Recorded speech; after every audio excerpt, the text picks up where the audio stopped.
Good afternoon, everybody.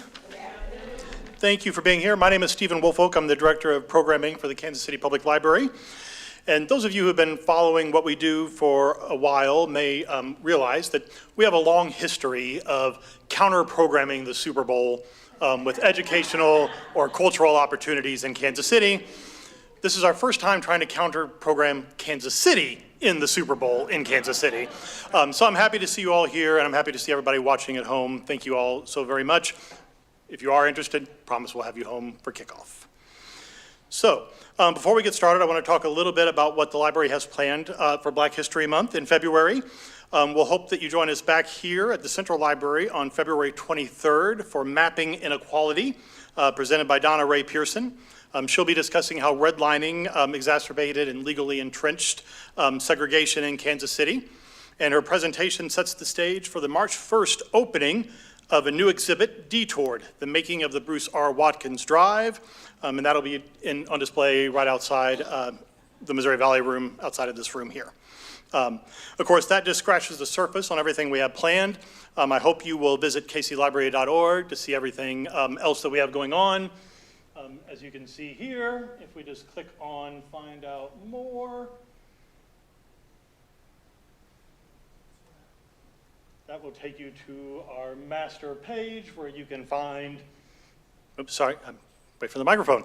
So this will take you to our master page on our website where you can find out what's happening at the branches. You can find our archive of Black History programs. You can find our Black History Kansas City booklets on that website and much, much more. But first, we have a great program for you this afternoon. Missouri is well known for its German-American heritage, but the story of 19th century German immigrant abolitionists is often neglected.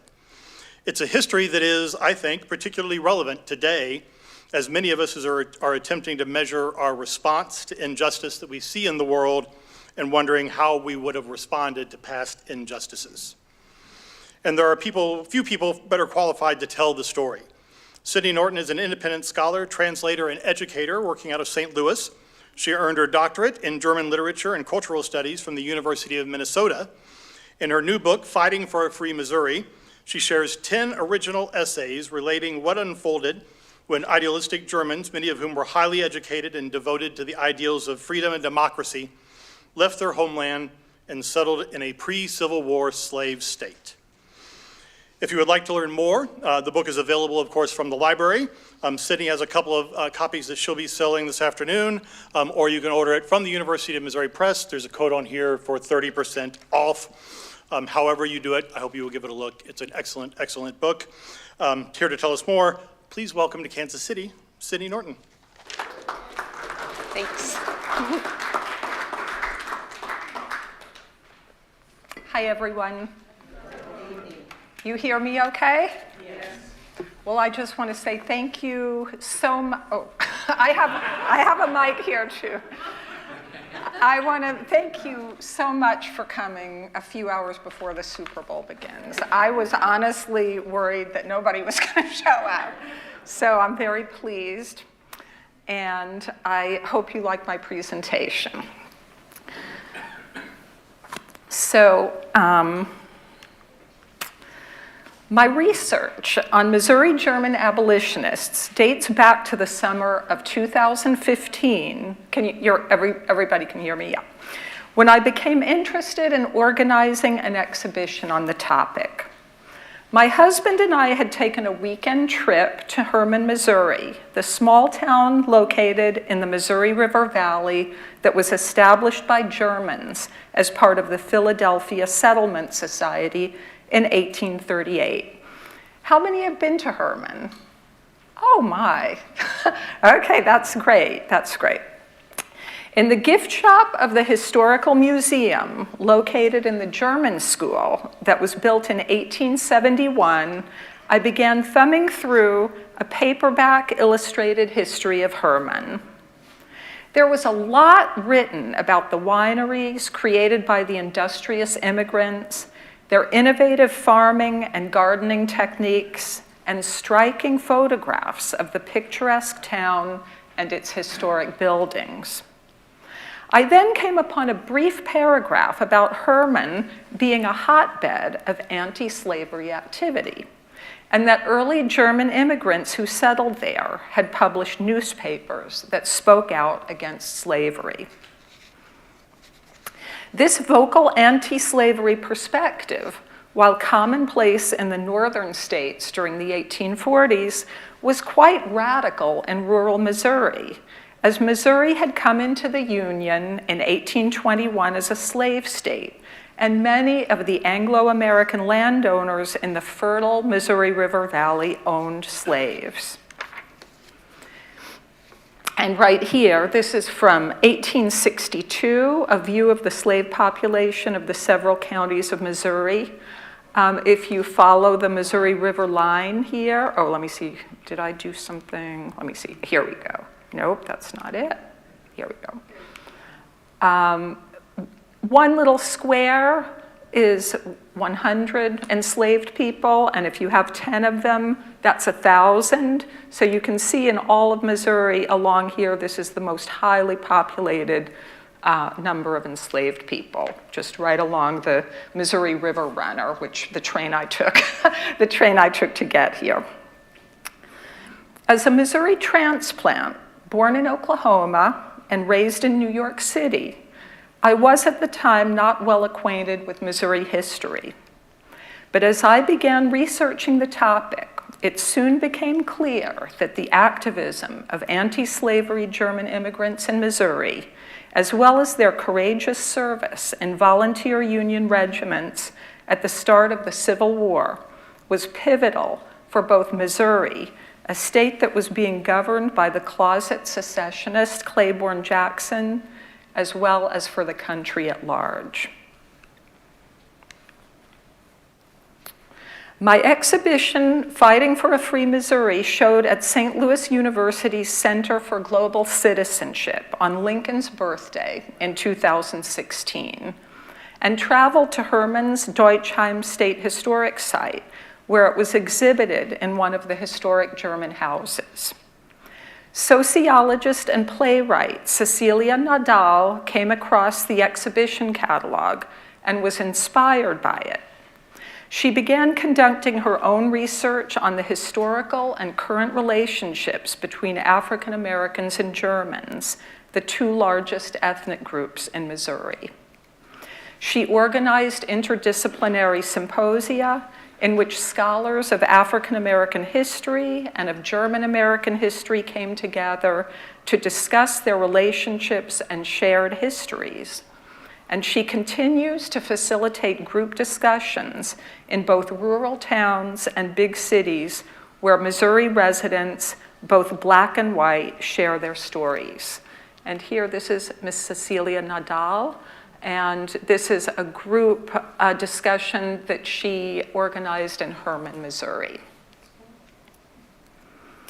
These discussions have been groundbreaking in helping us to better understand the contributions of German Americans, not just within the academic discipline of German American studies or Missouri history, but within the broader context of their relationships with African Americans.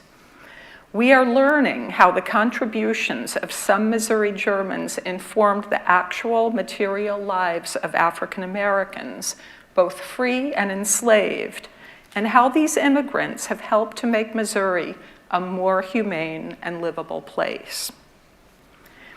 An important outcome of our collaborative work is the publication of the anthology that I have come to speak about today.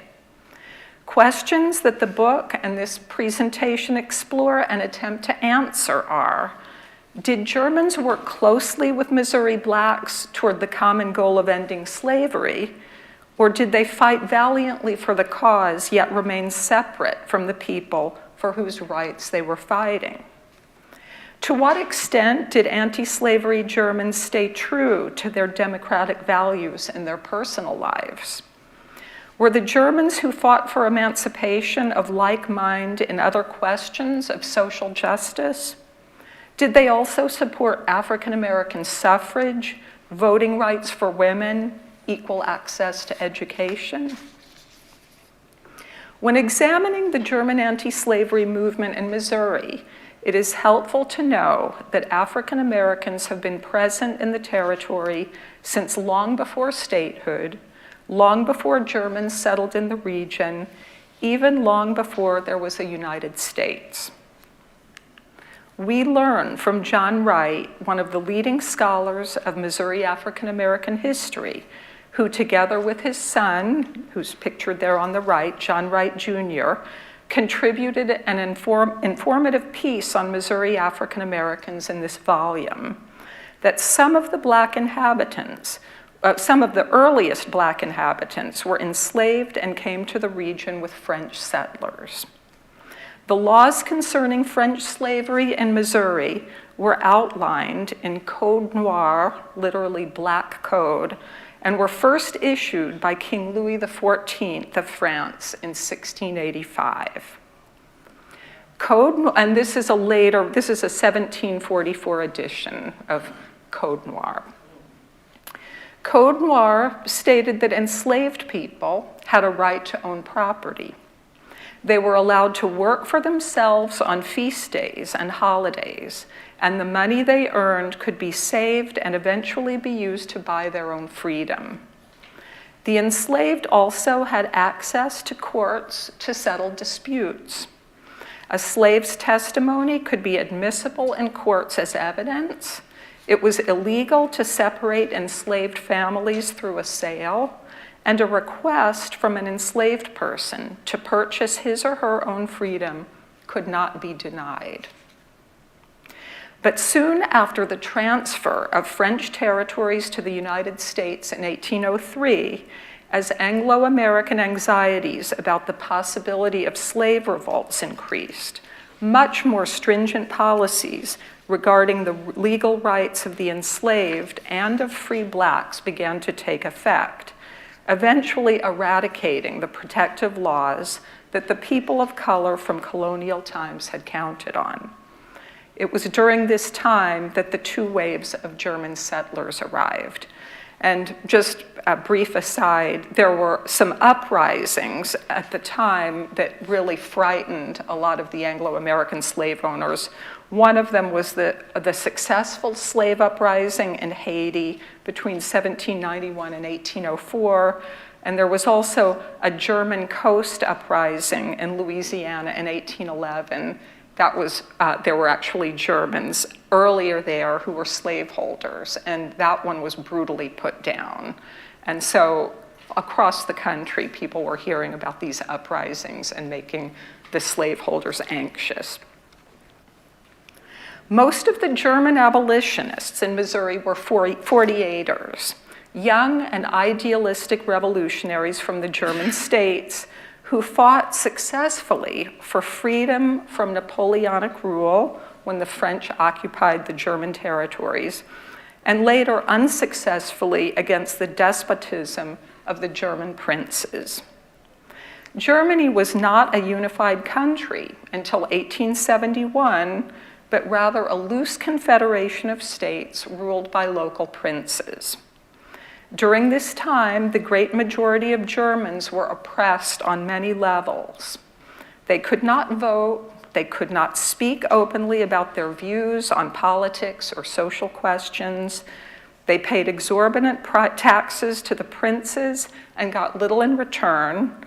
They could not own land, as most of the land belonged to the nobility. In 1848, uprisings against the nobility and in favor of a republic spread across German states as well as other countries in Europe.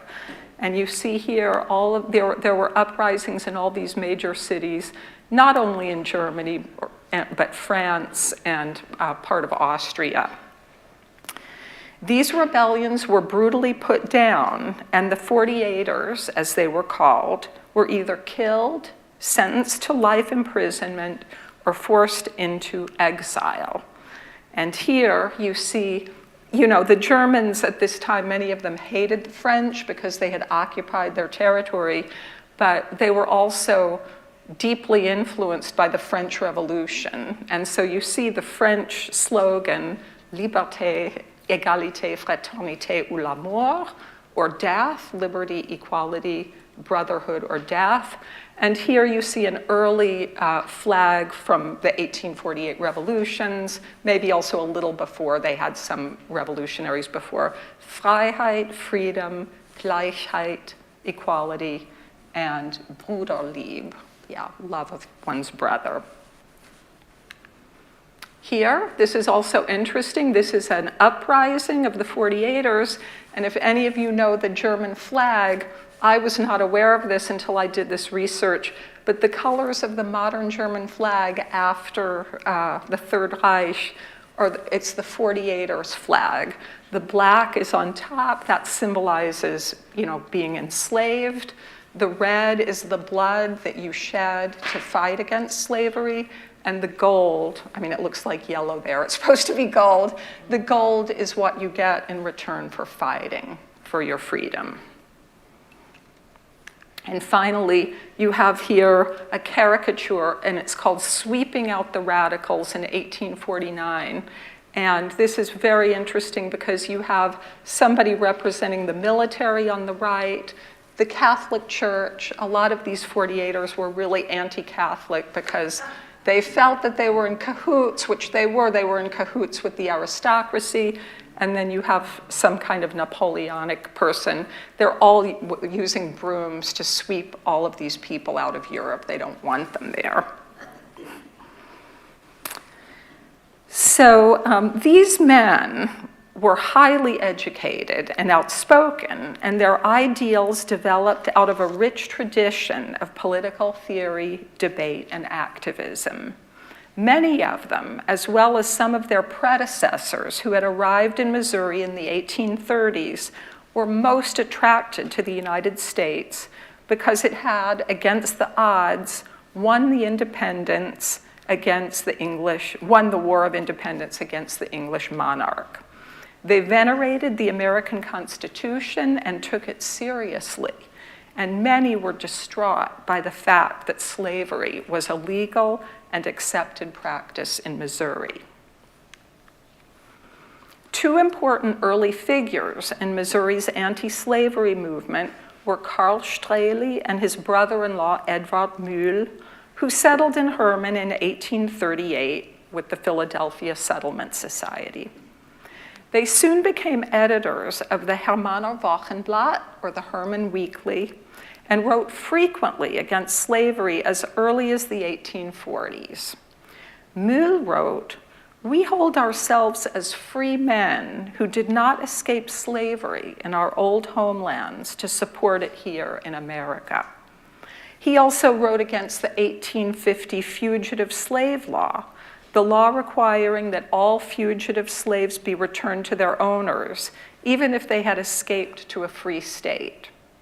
He described the law as the disgraceful shame to our Union, stating, "Slavery is nothing other in our republic but the representation of the privileged aristocracy and tyranny comparable to the actions of the princes in Germany." Mühl also reported slave sales, the separation of families, lynchings, and beatings. And in 1853, he began a serialized publication of Harriet Beecher Stowe's abolitionist novel, Uncle Tom's Cabin, as a front-page feature that ran for 26 weeks. And that's pretty incredible. She wrote it in 1853, and soon after, they had the whole thing translated into German. In 26 weeks, it was on the front page. If you go to Herman and you haven't been there, this is the Straley house, and this is it was the press, but also where they lived. And down in the basement, you'll see the printing press, where they created all of these newspapers, and Mühl's type box that was brought to, from Cincinnati, where he came from, to Herman in 1843. Another prominent gray, and when you start reading this book or any book that deals with German immigrants, there are the grays and the greens, and the grays were the early generation, and the greens were the 48ers because they were young, and the grays kind of looked down on them as being green, and the greens looked down on the grays for being gray. So this was a Gray. Another prominent Gray was the distinguished Friedrich Münch, a Lutheran pastor and theologian who in Missouri became a skilled farmer, vintner, and politician. He and his family came to the United States with the Gießen Immigration Society and settled on a farm in Dutzow in Warren County, also located in the Missouri River Valley. Münch wrote prolifically on diverse topics, ranging from religion and rationalism to farming and politics. His prolific pieces on abolition are both nuanced and persuasive, and he was celebrated locally, nationally, and abroad in German language newspapers in St. Louis, Philadelphia, New York, Cincinnati, and Germany. Münch's gift for polemics is apparent in an opinion piece published January 29, 1862, in St. Louis's Anzeiger des Westens. That's the Gazette of the West, and it was the largest German paper west of the Mississippi, in which he argues that it is the course of the Enlightenment to transform society that will ultimately end slavery. He writes, "Is the slavery question really insoluble? Must the growth of enlightenment, which has changed and improved everything and overcome one after another of the perverted institutions of humanity, cease its work at the institution of black slavery and leave it forever untouched? We assume at the outset that every maladjustment arising from human error is capable of a human solution, however difficult it may be. To declare the failing to be beyond recovery is moral cowardice, and often nothing more than mean and hypocritical self-indulgence." Münch campaigned with the German revolutionary Friedrich Hecker and was elected to Missouri's legislature, where he served during the American Civil War. His youngest son, Berthold, was among the first volunteers in the Civil War and died at the age of 17 in the Battle of Wilson's Creek. Münch was among the first Republicans who, during the years of Reconstruction, continued to work for legislation that would ensure political and social equality for African Americans. He concentrated largely on securing voting rights for blacks, convincing a large majority of his neighbors in the Missouri River Valley to vote yes on the Black Suffrage Amendment of 1868. It is clear from voting records that his district in Warren County was the only one that voted overwhelmingly in favor of black suffrage. Neighboring areas voted against it. African American men in Missouri did not, as we know, receive the vote until 1870. Women, both black and white, were excluded from voting until 1920. Despite the honorable actions of some of the earlier German immigrants, a few of the more prosperous ones, including Münch, adapted to the ways of the landowning gentry and succumbed to purchasing slaves. The United States slave schedule for 1850 in Warren County shows, for example, that a young enslaved woman was living on his property. At the same time, Münch's eldest daughter, the 21-year-old Paulina, she's right there, left home to marry Gordian Bush, a horse breeder and vintner from the area. The slave schedule shows that Bush had also purchased an enslaved person for his household. Paulina expresses her ethical quandary regarding slave ownership in a letter to her aunt in Germany. She writes, "It has been 2 years now since my husband bought a Negro maid of 13 years for $820, because you can't get any help here. I was reluctant for so long as I can't stand the thought that I would own a slave, because I have always been disgusted by this trade. Yet what can you do when you live in a country where such a thing is allowed and you can't help yourself in any other way? One such a creature of good deed, if one does as we have, buying her from a hardened sir, and then treated humanely, as good as our own child, she has regular meals and clothing, is handled benevolently, and of course her freedom is absent, but in its stead she has not worries.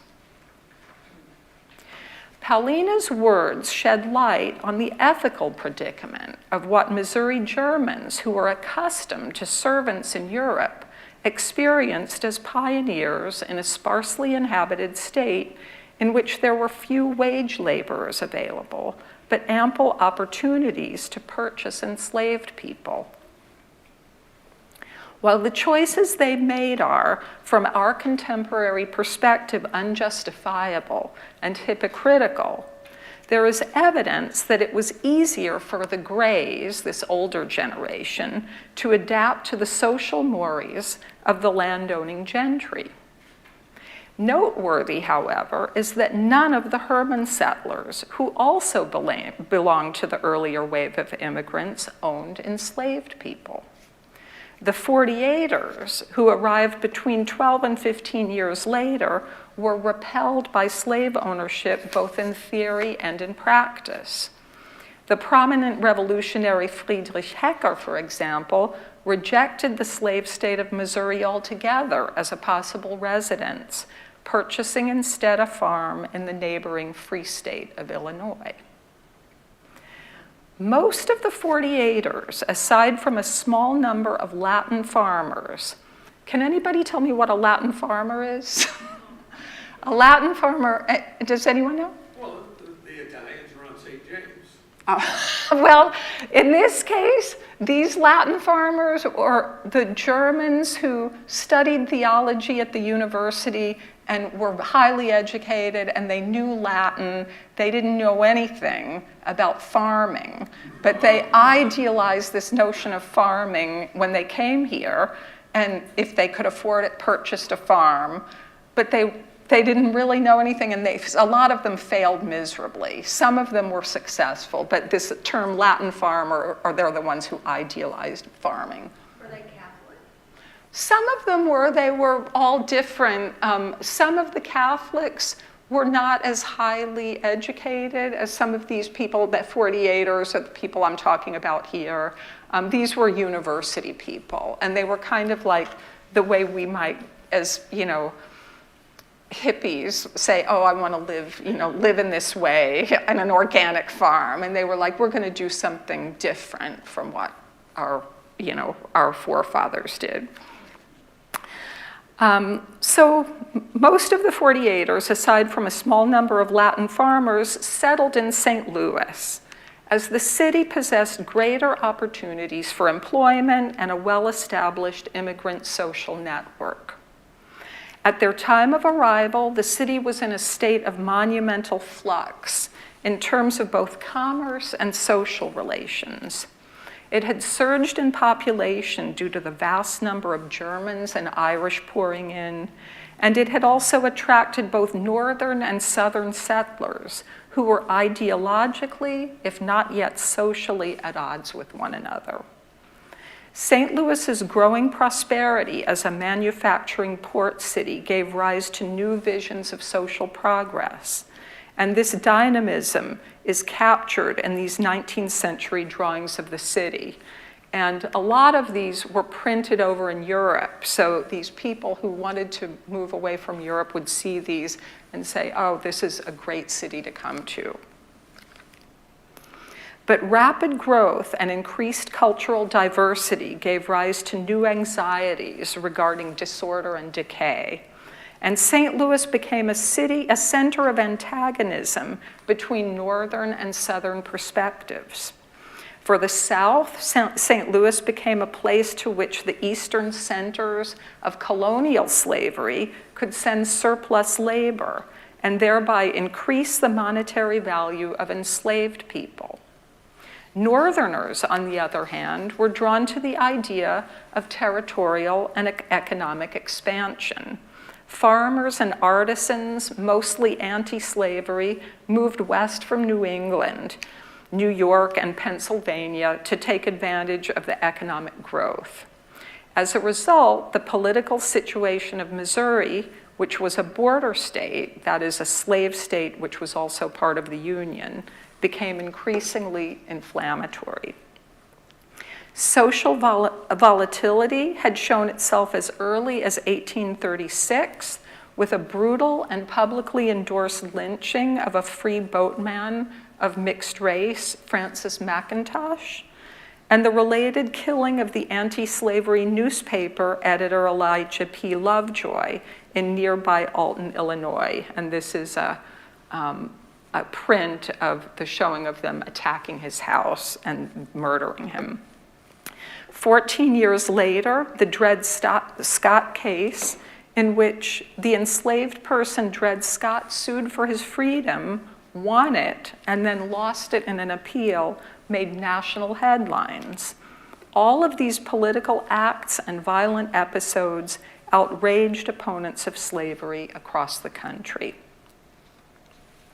While many argued that slave life in Missouri was more benevolent than on the southern plantations, former Missouri enslaved William Wells Brown thought otherwise. Brown, who had to witness his own mother being beaten in the fields, escaped to Cleveland and later moved to Buffalo, where he became an active abolitionist. In his autobiography, he describes the barbarity of Missouri slavery. He writes, "Slavery is thought by some to be mild in Missouri when compared with the cotton, sugar, and rice growing states. Yet no part of our slaveholding country is more noted for the barbarity of its inhabitants than St. Louis." Political maneuvers on the federal level also exacerbated the situation. The Missouri Compromise, that you see on the left here, of 1820 had prohibited slavery north of Missouri's southern border. That was in order for Missouri to come into the Union. There was a compromise. But in 1854, the compromise was repealed by the Kansas-Nebraska Act, which allowed settlers in the new Western territories to decide for themselves whether slavery would be permissible. And you see that over here. This repeal was a blow to anti-slavery groups across the country. The famous abolitionist writer and orator Frederick Douglass recognized that the act clearly hindered the progress of abolition. Fellow citizens, he wrote for a speech on October 30th, 1854. The proposition to repeal the Missouri Compromise was a stunning one. It fell across the nation like a bolt from a cloudless sky. The thing was too stunning for belief, and you knew that the repeal of the Missouri Compromise was a breach of honor. The German press in St. Louis also expressed outrage that the then President Pierce and his administration would reverse legislation designed to limit slavery's expansion in order to support a small minority of powerful slaveholders. "We are on the eve of civil war," reported the Anzeiger, this Gazette of the West. "This is the fruits of the Nebraska bill, that curse-worthy measure that a hunter for a conscienceless presidency has concocted, a miserable administration has pushed through, and one that we are supposed to recognize as holy and unalterable simply because it has been written into the statute book, albeit through lying and fraud."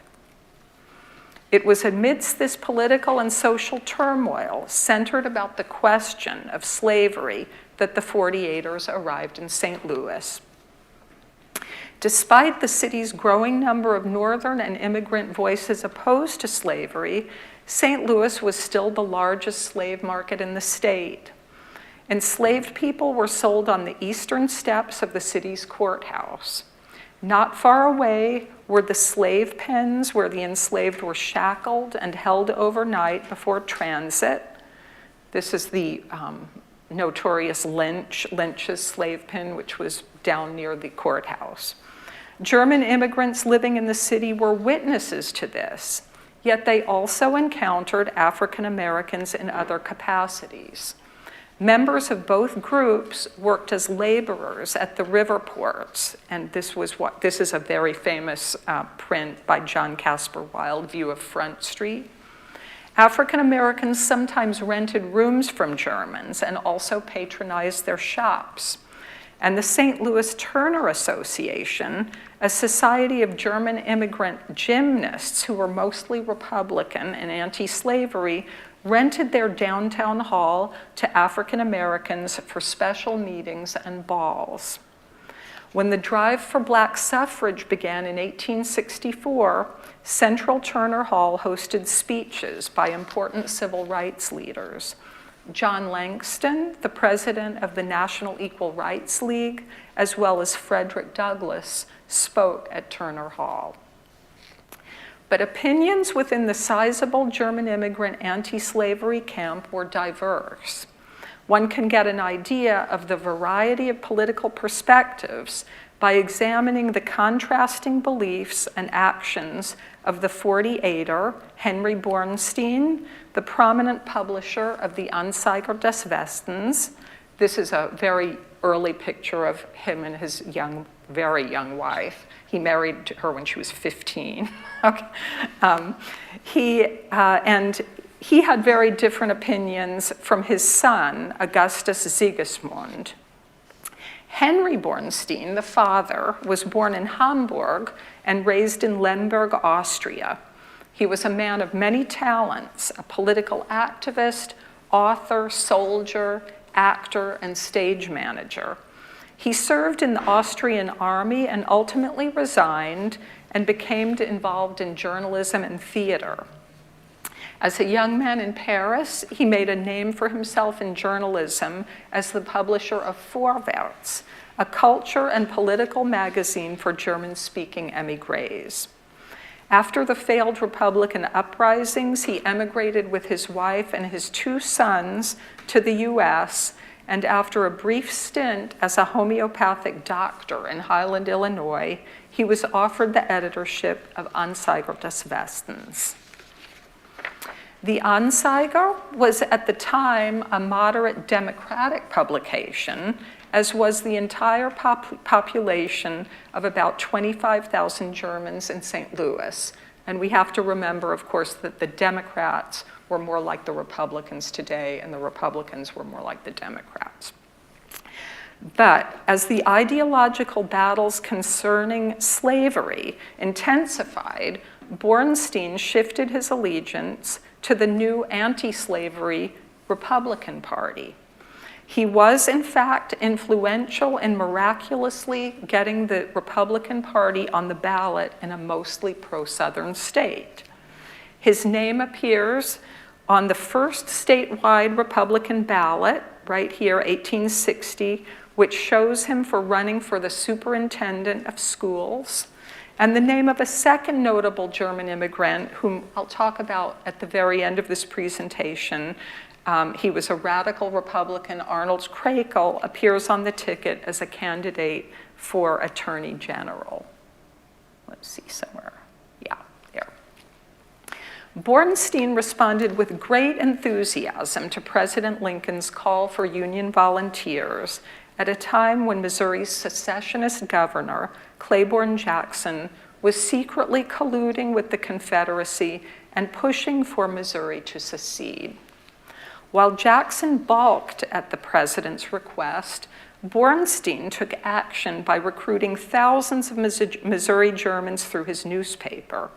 He, in fact, stepped down from his position as editor and listed himself and successfully led a volunteer regiment to occupy the pro-Confederate militia encampment at Camp Jackson. He also had his troops remove weapons from the St. Louis arsenal, thus preventing the pro-Southern militia from making use of them. And here, well, this is Camp Jackson. If any of you know the SLU campus, this was, of course, way out in the country at the time. This is the soccer field right off of Grand Avenue, which was this pro-Southern encampment, Camp Jackson, named after Claiborne Jackson. And here, this is a fictionalized rendering of the volunteers because at that time they were mostly German and other ethnic groups. They didn't have any beautiful uniforms like you see here. All they had were woolen gray shirts. And so this is a German's rendering, but making it a little bit more romantic and attractive. And here you see the Union volunteers walking the prisoners of Camp Jackson through downtown, and they were attacked by the mob because, of course, most of the people who lived downtown were quite wealthy and pro-slavery. And there was a lot of death involved. They fought back, and a lot of innocent people got killed. The Germans were proud of the central role they played at Camp Jackson, and the Anzeiger promoted the event's success by underscoring the immigrants' patriotic devotion. One article read, "Even the most bullheaded native cannot deny the fact that at the time of the president's first call for volunteers, the Germans of the United States were the best Americans, the most sincere Unionists, the truest patriots, and the men most ready for battle." As a reward for his services, President Lincoln offered Bornstein the plum position of American consul to Bremen. Bornstein accepted the job, and when he moved to Europe, he passed the newspaper on to his son. But Augustus was politically more radical than his father. Heinrich, the dad, as well as the majority of the Anzeiger's readers, favored gradual emancipation and remuneration to the slaveholders. Augustus, on the other hand, supported immediate emancipation and publicly criticized what he believed to be Lincoln's hesitant policy regarding the issue. Shifting the tenor of the Anzeiger to reflect these ideals, the paper experienced a rapid decline in readership, and in 1863, Augustus sold it to join the United States colored troops. And here, blacks were not allowed to enlist until January 1st, 1863, and here you see volunteer enlistment form from 1864. And on the right, that is an unknown black volunteer. They don't know his name, but it's a very famous image at this point.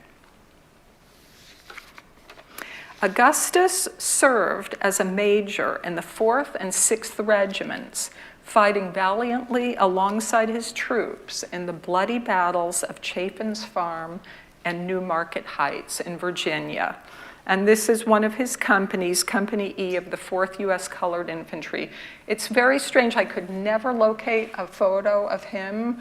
I think there's a lot of research to be done in the area of Bornstein's son, but he was the leader of this company. In his memoirs, it's called Memoirs of a Nobody, and it's a wonderful read by Henry Bornstein.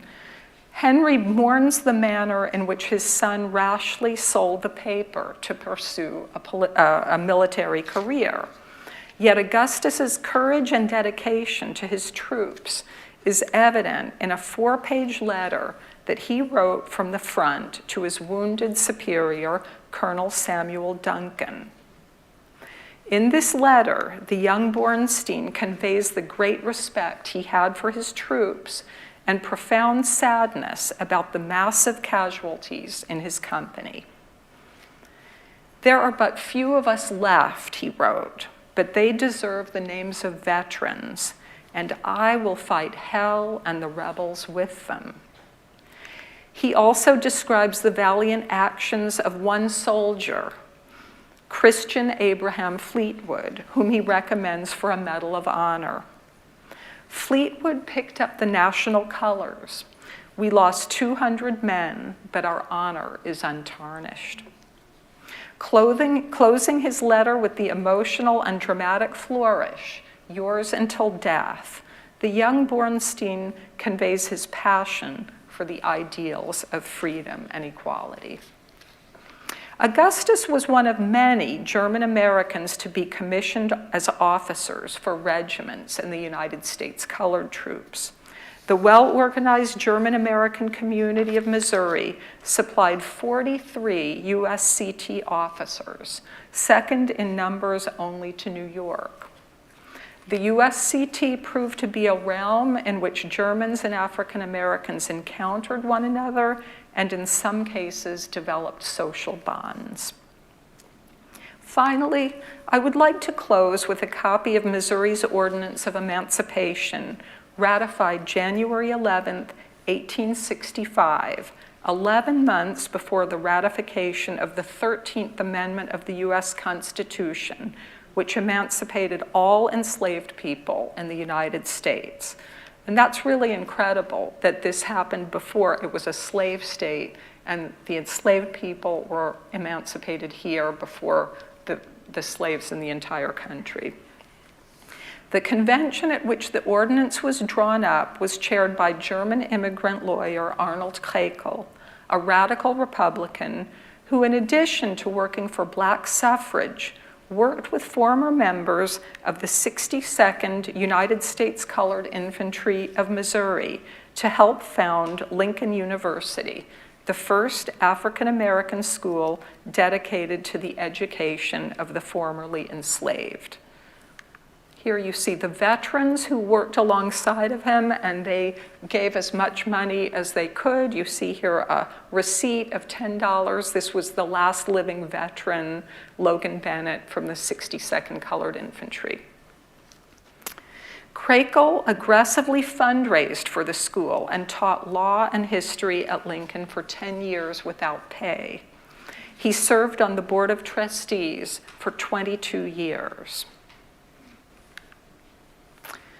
The efforts of men such as Mühl, Straley, Münch, Bornstein, and Krakel, who fought for and dedicated their lives to advocating freedom and equality, has had a powerful and lasting influence on Missouri and the United States. While these honorable men were unable to erase the negative societal effects caused by racism born of slavery, they helped to create a more just and free society, one on which later generations have built and continue to build. And just a few remarks, I have a few final slides here. He worked alongside the educator and civil rights activist James Milton Turner to fundraise for Lincoln Institute. Turner also created schools throughout Missouri for African Americans. Lincoln Institute, I don't know if you've ever seen it, but this was in 1866 in Jefferson City, founded by the African American soldiers from the 62nd Colored Infantry. And it became an accredited university, Lincoln University 20 to 1970. It became known as the Black Harvard of the West because the teachers were so amazing as well as the students. And this is a replica of the 62nd USCT battle flag that I was able to borrow from Lincoln Institute for the Lincoln University for the exhibition. And here you see a sculpture of all of the people who were involved in founding this university. They had at one point a building named after Krakel there. The Barnes-Krakel building. And Barnes was a black entrepreneur, and Krakel also worked very hard, obviously, to get the school to be built. But unfortunately, they tore it down. It makes me very sad because I really believe that these people should be remembered. They replaced it with a building called Founders Hall because, they were founders. But I think there should be some agitation to try to get his and Barnes's name back to these buildings. It's really an incredible story that what these Germans, and not all Germans were saints by any means, but the Germans that I talk about here were incredibly courageous and did wonderful things for their country and state. Thank you so much. And if you have any questions, feel free to ask. We have about 10 minutes for questions. If you want to step up to the microphone so the folks watching at home can hear you. We do have one question from somebody watching at home, Sydney. Okay. They say, this sounds like an excellent example of people using their position of privilege to resist social injustice. Mm-hmm. Are there any lessons that can be drawn for people in positions of privilege today, how they might do the same?